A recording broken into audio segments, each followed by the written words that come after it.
নামাজ পড়তেছে, সদকার মাল নিয়ে আইছে, খালেদ বিন ওয়ালিদের হাতে চুমা দেয়, কপালে চুমা দেয়, নবীর কাছে আমরা সালাম পৌঁছাইও। সুবহানাল্লাহ। এরা খুব ভালো ব্যবহার করছে।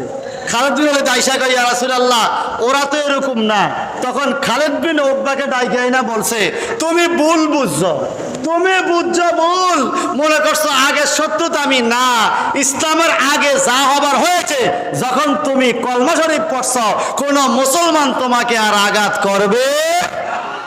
তারা তোমার আগে আইছে তোমার সম্মান দিয়া নেওয়ার জন্য, তুমি তো ভুল বুঝছো।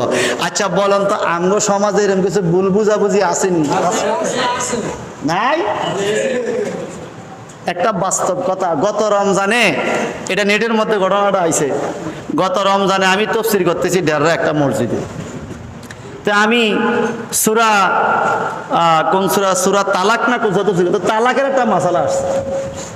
বিয়া কোন লোক যদি কোনো বউকে তালাক দেয়, সে আবার কেমনি বিয়ে করতে হবে, হিল্লা দিতে হবে, এটা নিয়ম আছে। 3 মাস হিল্লা দিতে হবে আরেক জায়গায়, আবার ওই লোকে সালে 3 মাস পর বিয়ে করতে পারবেন। আপনি হিল্লা দিবেন, আবার আপনার তালাকের 3 মাস পরে, তো 9 মাসের মামলা। এটা আমি মাসলাটা বুঝাইয়া দিলাম, এর কথা বুঝিনি, বুঝাইয়া দিলাম এই মাসলা এরকম যেন না হয়। অম্মা পরের দিন এই বাদ কিলা কিলি, অম্মা দুগা হাসপাতালে ওগা এলো জিয়ানো তফসির এই বাদ। আমি তো আর জানি না কিও হন্ত্রী সভাপতির ফিরি হাসপাতালে হাঁটা দিছে, মাহফিল সভাপতি এবারে দোকানে লয়ে গেছে, হাসপাতালে ওর কাছে এলো, পুলিশ আইছে, কি হয়েছে, কয়েক কিলা কি লাগছে, কিল্লাই এই ভাই 1 সপ্তাহ আগে এক লোকে বউ তালাক দিছে, তো এইটা তালাক দি হিল্লা না দি ওই কোর্টে যায় আবার বিয়ে করে লয়ে গেছে। অন আমনে যে ফতুয়া দিছেন হেইতে মনে করছে সভাপতি আমরা হিয়াই দিছে। কথা বুঝেন না? আইকো ও আল্লাহ রে, আই তো এই খবর জানি না। আচ্ছা আমি আমার বাড়িতে এক ফোলায় 1 বছর কিছু বলে না, খেল হুদো ইটা মারে, আন্দাজি ইটা একটা মাছের দোয়েলের মধ্যে দোয়েল একটা পড়ে গেছে, ইটা খাই মানে এই থেকে এক ইটা দোয়েল ফেলাইছে, পরে বন্ধুকে এবার ইটা অন ইটা দেওয়ার কাম হয় না, হয়তো তো জানে না ইটা তো দোয়েলের কাজ পড়বো। এখন আমি দিলাম তালাকের ফতুয়া, কোরআনের সূরা তালাকের ফতুয়া, ওই বেটার গাছ ফসছে নাকি আমি জানি না, আমি তো জানি না। পরের দিন তো কিলাকিলি সভাপতির মাথা হাঁটা রয়েছে বাড়ি দি, কত হিয়ে দিছ, তাহলে হুজুরে এই ওয়াজ কিনলে কিনলো। এখন বুঝছেননি কথা? এখন আমি আজকে যে ওয়াজ করছি, এখন যদি আমনে কেউ যদি আজকে মনে হুজুরে কেউ হিয়াই দিছে, এটা কি তার বলল নি? এখন কোরআনে যায় যে তা বলছি, তুই এই দোষের দোষী, তাই তোর জলে, আমি বলবো তুই হেদায়েত হয়ে যা, তুই তো চলে। কথা বলেন ঠিক কিনা বলেন? আমার আল্লাহ কয় কোন ফাসেক লোকে খবর দিলে এটা হবে না।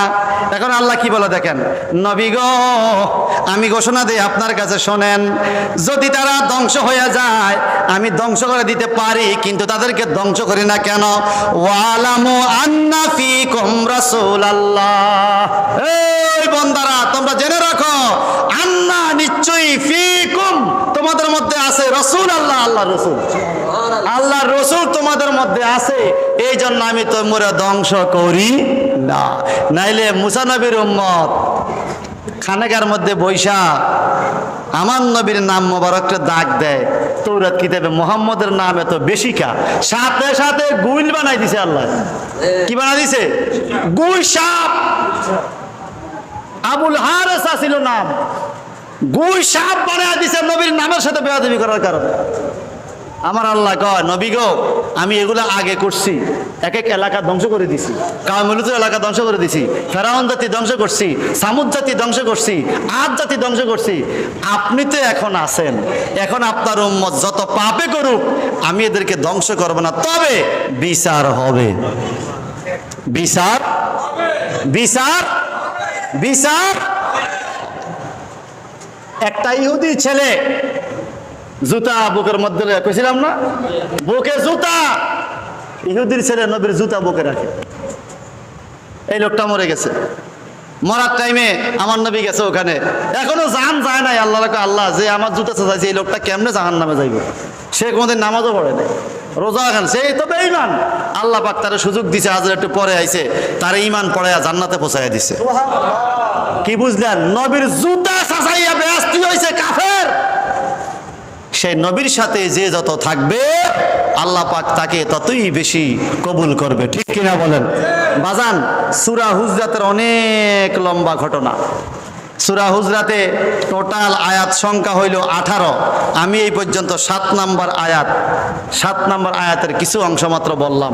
এটা শেষ করতে গেলে আরও তো 3-4 দিন দরকার। আমার তো আর সময় নেই, আপনারা আমার আর দাওয়াতও দিতেন না। দাওয়াত তো যা দেন না দিয়ে ফেলাইছেন।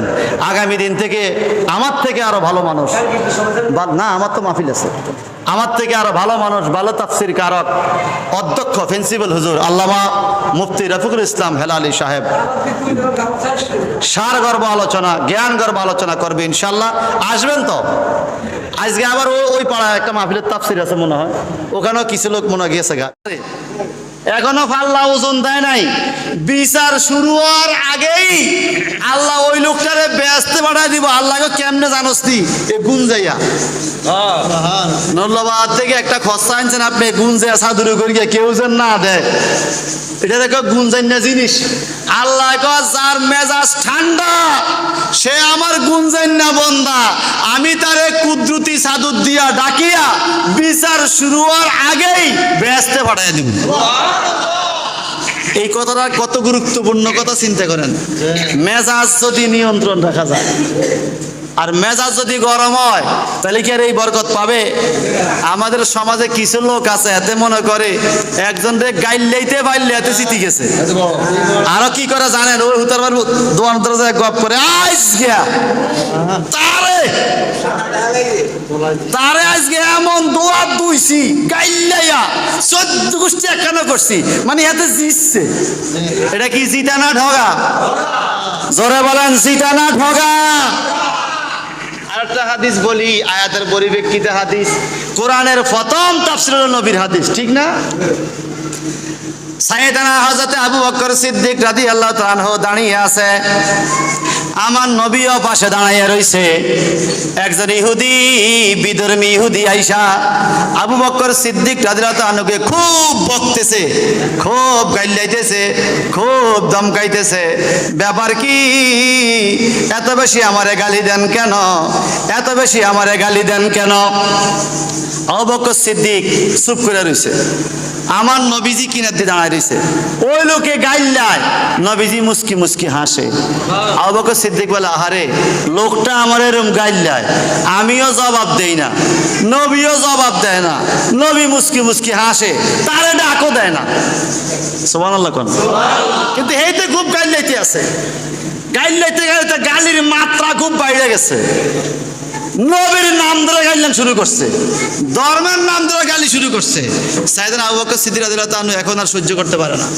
এখন গালি দেয় নাই, গালির জবাব দিছে। গালি দেওয়া এক জিনিস, জবাব দেওয়া। জবাব দেওয়ার কারণে আমার নবীজি চেহারা মোবারক মলিন কইরা আস্তে ঘরে গেছে গা। আবু বকর সিদ্দিক রাদিয়াল্লাহু তাআলা মনে একটু কষ্ট হইছে, আরে আমি নবীর জন্য জীবন কুরবান দেই, এই লোকটা আমার এরম গাইলাইলো, নবী ডাক দিল না, আমি কিছু বলি নাই, তারা গাইলাইও নাই, আমি অনেকক্ষণ পরে গালির জবাব দিলাম, নবী আমার লগে না মনে রাগ করে চলে গেছে, ঘরে চলে গেছে। সাইয়েদনা আবু বকর সিদ্দিক রাদিয়াল্লাহু তাআলা ঘরে গেলেন, ইয়া রাসূলুল্লাহ আপনার পায়ে আমার মা বাবার জীবন কুরবান।